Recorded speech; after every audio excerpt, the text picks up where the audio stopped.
여러분은 신령한 사람입니까? 신령하다는 말은 우리가 평소에 잘 쓰지도 않고 환영하지도 않는 말입니다. 신령이란 말이 들어가는 단어는 산신령밖에 없습니다. 우리가 바람직하게 여기는 인간상은 친절하다든가 유능하다든가 우수하다든가 이런 것이지 거기에 신령하다는 개념은 아예 고려 대상도 아닙니다. 그러나 사도 바울은 말하기를 신령한 것에 대하여 너희가 알지 못하기를 원치 않는다고 했고 신령한 것을 사모하라고 했고 오늘 본문에도 신령한 자라는 말이 나옵니다. A spiritual man. 그리스도인이 신령하다는 말은 다른 인간적인 면모가 부재한 가운데 영적인 것만이 부각된다는 말이 아닙니다. 제가 지금까지 만나본 참으로 신령한 분들은 누구보다도 솔직하고 인생을 즐길 줄 알고 자신의 인간됨을 부인하지 않는 사람들이었습니다. 태백에 예수원을 창설한 대천덕 신부님을 아실 것입니다. 얼마나 신령한 분입니까? 그런데 그분이 한 번은 당신의 딸과 딸의 친구들과 같이 어떤 영화를 보러 가셨는지 아십니까? 보디가드. 케빈 코스트너와 휘트니 휴스턴이 나오는 그 영화를 보러 가셨다는 말을 듣고 저도 처음에는 이상하게 생각했습니다. 그렇게 영적인 분도 영화를 본다는 말인가? 그것도 남녀 간의 사랑을 다루는 영화를? 그 말은 제 자신도 선입관으로부터 자유하지 못하다는 것을 보여주는 것입니다. 영적인 사람은 의당 이런 것이다 라고 생각한다는 얘기입니다. 그런데 이 선입관이 성경 말씀에 의거한 것도 아니고 경험에 의거한 것도 아니고 저의 인간적인 생각에 의거했다는 말이에요. 목사도 이러니 일반 성도들은 오죽하겠습니까? 그런데 우리가 갖고 있는 신령함에 대한 편견이 우리 자신뿐만이 아니고 남들에게 감당할 수 없는 무거운 짐을 안겨다 준다는 사실을 알아야 됩니다. 영적인 그리스도인으로 산다는 명목으로 내 자신에게 불가능한 요구를 할 때가 많습니다. 영적인 그리스도인이 된다는 말은 우리가 신이 된다는 말도 아니고 천사가 된다는 말도 아니고 오히려 참으로 인간답게 산다는 것을 말하는 것입니다.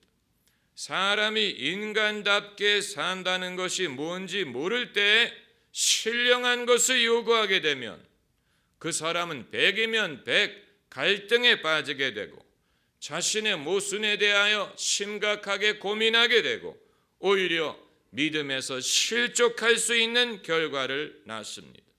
영적인 사람이 된다는 것은 인간다운 삶을 산다는 것을 말합니다. 하나님은 우리를 인간으로 창조하셨는데 그 의미와 방법과 목적을 우리가 아직 다 알지 못합니다. Sixth sense라는 말이 있습니다. 육감이란 말인데 사람은 본래 5가지 감각을 가지고 삽니다. 시각, 청각, 후각, 또 미각, 촉각. 그런데 사람이 그리스도인이 된 후에 한 가지 감각이 추가가 됩니다. 영적인 감각이. 성경은 그 사실을 말합니다.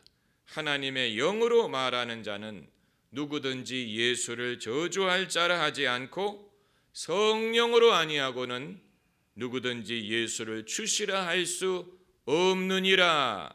사람이 예수님을 구주로 고백한다는 말이 이미 그 안에 성령이 역사하고 계시다는 증거입니다. 성령으로 말미암지 않고는 아무도 예수를 구주라고 말할 수 없다고 했습니다. 왜 내게 성령 주셔서 내 마음을 감동해 주 예수 믿게 하는지 난 알 수 없도다.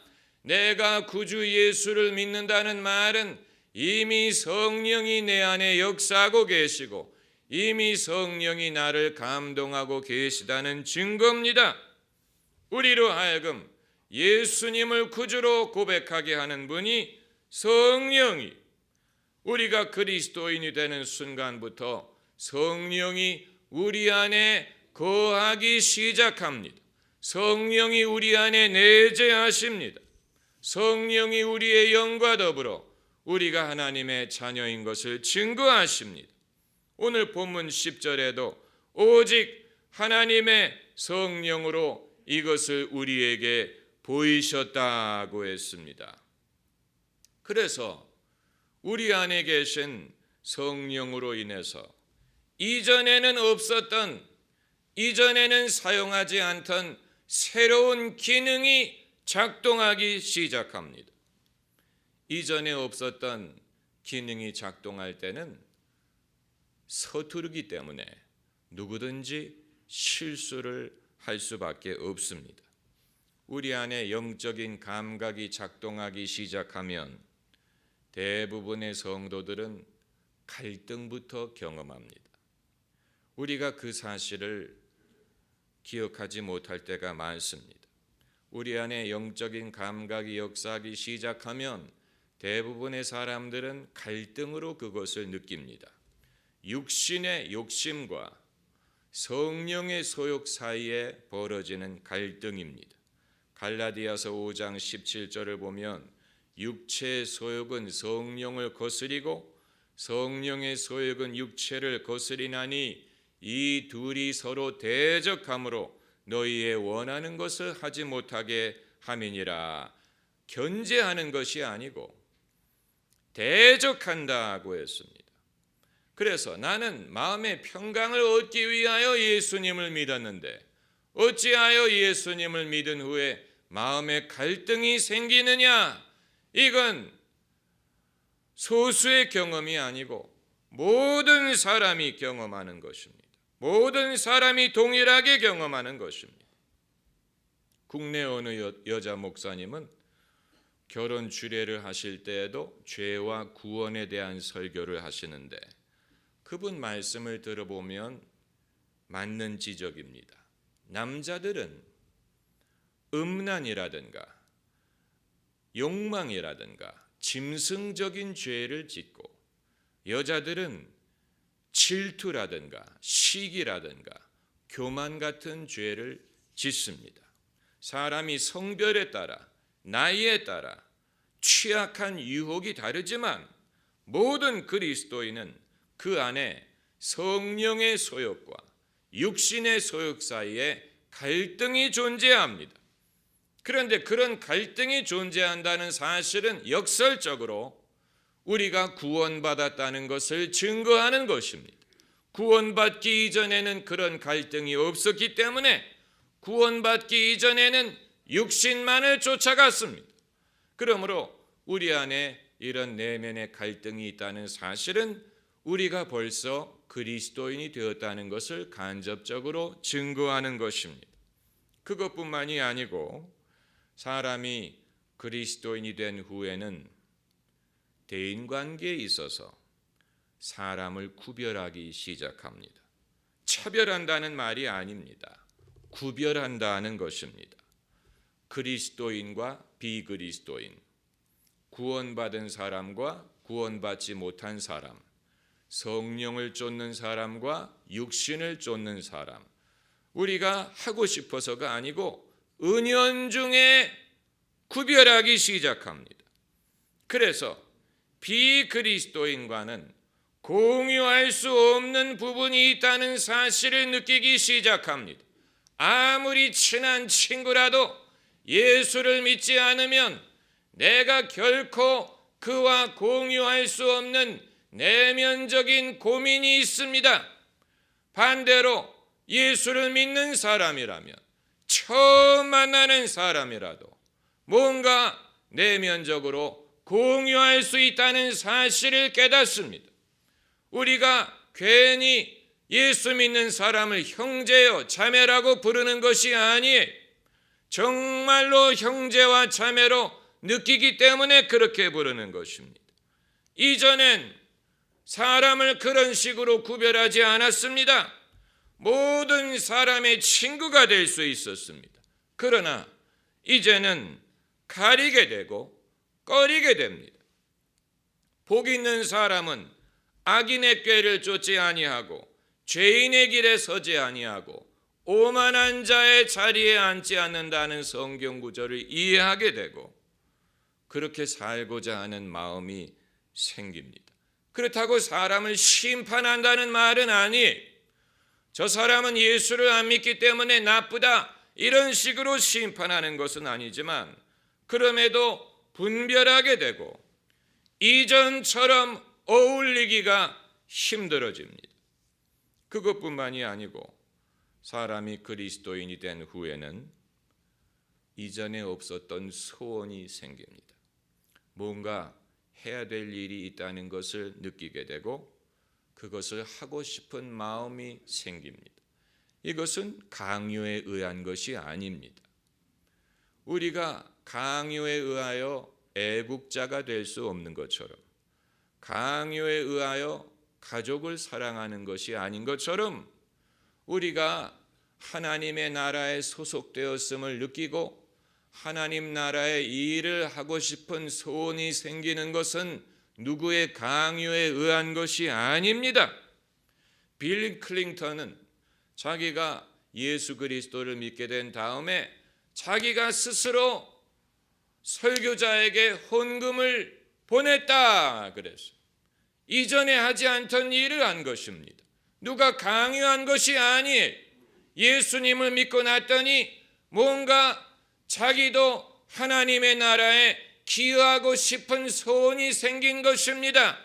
이러한 소원이 없는 사람이라면 거듭난 것이 아니에요. 하나님은 우리의 소원을 두고 당신의 뜻을 쫓아 행하게 하신다고 했습니다.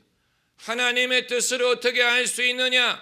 여러 가지 다양한 방법이 있지만 가장 자연스럽고 가장 합리적인 방법은 하나님이 우리에게 소원을 주시는 것입니다.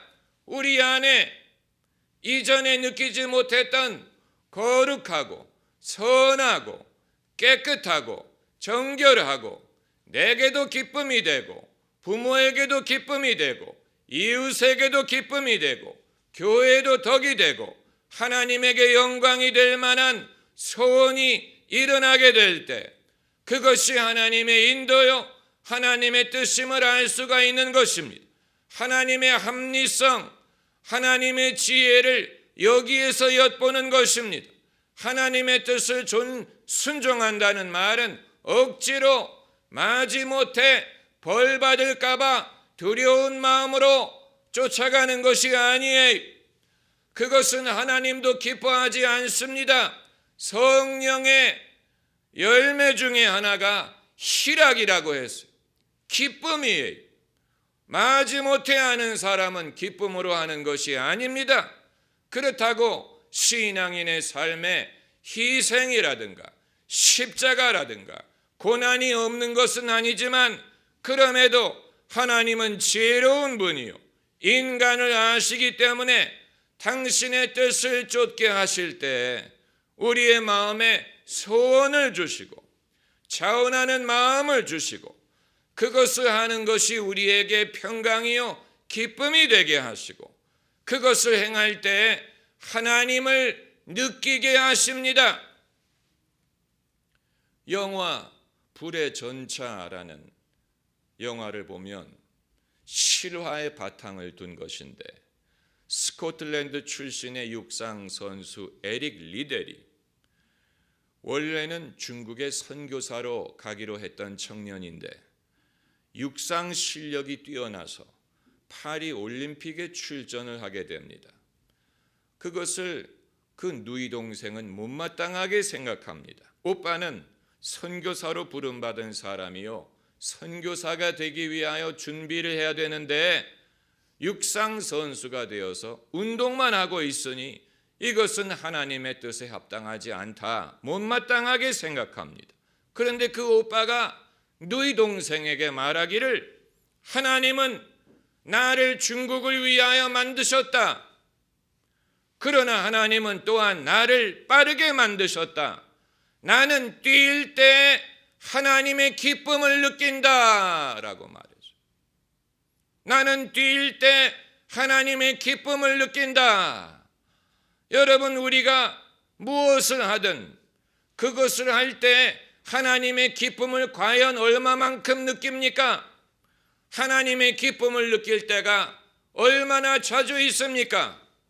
우리가 운동을 하든 일을 하든 가사를 하든 자녀를 키우든 돈을 벌든 땅을 파든 무슨 일을 하든 하나님의 기쁨을 느끼면서 하는 사람보다는 마지못해 안 할 수 없기 때문에 자신의 어떤 욕망에 이끌려서 하는 경우가 더 많지 않습니까?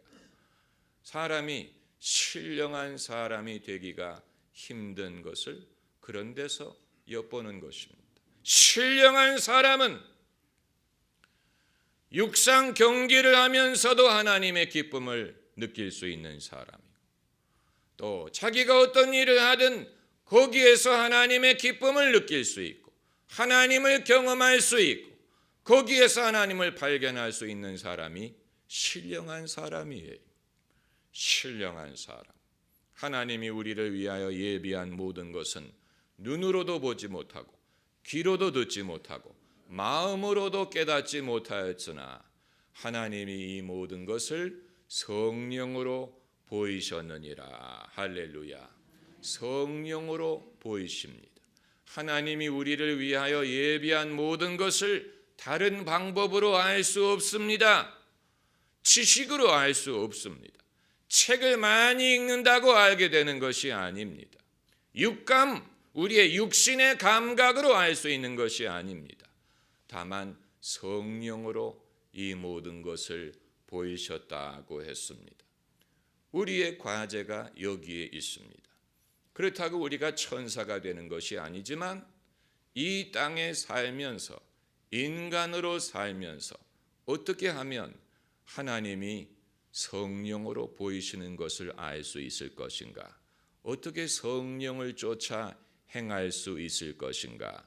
이것은 모든 그리스도인의 과제입니다. 여러분이나 저나 마찬가지입니다. 사도 바울이나 베드로나 다 마찬가지입니다. 사도 바울이 갈라디아서에서 말하기를 성령을 쫓아 행하라, 그리하면 육신의 소욕을 이루지 아니하리라. 아주 귀중한 지혜의 말씀이. 많은 사람들은 육신을 억압하고 금지하는 것이 성령을 쫓아 행하는 지름길로 생각하는데 그게 아니에요. 사람이 자기의 육신을 억압하면 억압할수록 괴롭기만 하고 번민만 생길 뿐입니다. 그 반대, 성령을 쫓아 행하노라면 자연히 육신의 정욕을 쫓지 않게 됩니다. 성령을 쫓아 행하노라면 육신의 정욕에 대한 매력이 줄어듭니다. 성령을 쫓아 행하는 것이 열쇠. 성령과 육신은 반비례적으로 역사합니다.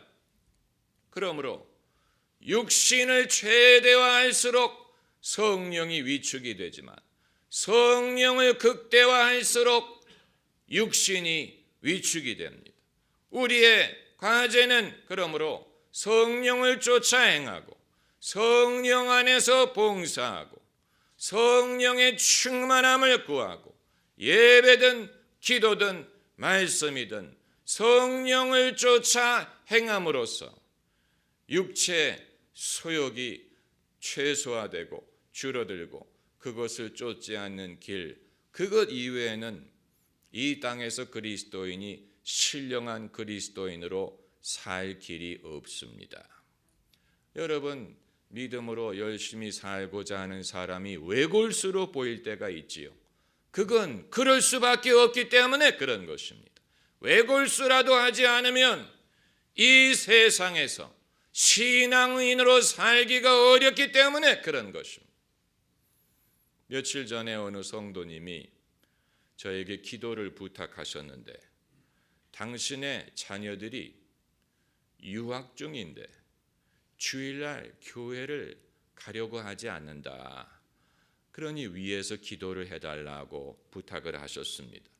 그래서 제가 대답하기를, 저도 유학을 가보고 기숙사 생활을 많이 해봤는데 학생이 주일날 아침에 자기 스스로 일어나서 자발적으로 교회를 가는 경우는 극단적으로 드물더라. 극히 드물더라. 눈을 씻고 봐도 드물더라. 그러므로 이상하게 생각하지 말고 이후에 철이 들고 주변에 좋은 신앙의 친구들이 생기면 자연히 교회를 가게 될 것이다 라고 말씀을 드렸는데, 왜 많은 사람들이 스스로 자기 발로 일어나서 옷을 입고 주일날 빠지지 않고 교회를 오기가 힘듭니까? 예수님을 사랑하는 마음이 없기 때문에 그런 것입니다. 아직 예수쟁이가 되지 못했기 때문에 그런 것입니다. 그러므로 사람은 분명한 회심을 해야 됩니다. 분명한 회심의 경험이 있어야 됩니다. 요한 웨슬리처럼, 성 어거스틴처럼 예수를 믿기 이전과 예수를 믿은 이후에 분명한 변화가 있어야 됩니다. 회심의 경험이 필요합니다. 무늬만 기독교인인 것이 아니고 속에까지 기독교인이 되어야 합니다. 그게 거듭남이요 회심이에요. 성경의 모든 인물들은 분명한 회심의 경험이 있었습니다. 베드로는 예수님이 그에게 깊은 곳에 가서 그물을 내려 고기를 잡으라는 말씀을 순종했더니 그물이 찢어질 정도로 많은 고기를 낚는 순간, 주여 나를 떠나소서 나는 죄인이로소이다. 그 순간이 베드로가 예수님이 어떤 분인지를 깨닫고 회심하는 순간이, 바울은 교회를 핍박하기 위하여 다메섹으로 가는 도중에 큰 빛과 함께 주님이 나타나시고, 바울아 바울아 내가 어찌하여 나를 핍박하느냐. 바울은 교회를 핍박하는 것이었는데 예수님은 그것이 당신을 핍박하는 것으로 말씀하셨어요. 그래서 바울의 입에서 나온 첫 마디가 주여 니시오니까, 벌써 예수님을 주라고 부르고 그의 태도가 변하지 않습니까? 이전에 바울은 교회를 핍박하는 사람이고 이후에 바울은 교회를 위하고 교회를 섬기고 세우는 사람이 되었습니다. 이전과 이후, 그것이 반드시 극적이어야 되는 것은 아니지만 분명해야 됩니다. 여러분, 전구가 언제 빛을 발하기 시작합니까? 키는 순간 빛을 발합니다. 서서히 되는 게 아니, 전구를 키는 순간 빛을 발합니다. 마찬가지로 우리 안에 예수님이 들어오시는 순간 우리는 회심합니다. 그것이 반드시 많은 시간을 필요로 하는 것이 아니고 많은 과정을 필요로 하는 것이 아니고, 예수님이 없는 사람과 예수님이 있는 사람은 분명한 차이점이 있습니다. 하나님의 아들이 있는 자에게는 영생이 있고 하나님의 아들이 없는 자에게는 영생이 없습니다. 여러분이 영생을 얻기를 원하신다면 하나님의 아들이 있어야 됩니다. 하나님의 아들이 여러분 안에 계셔야 됩니다.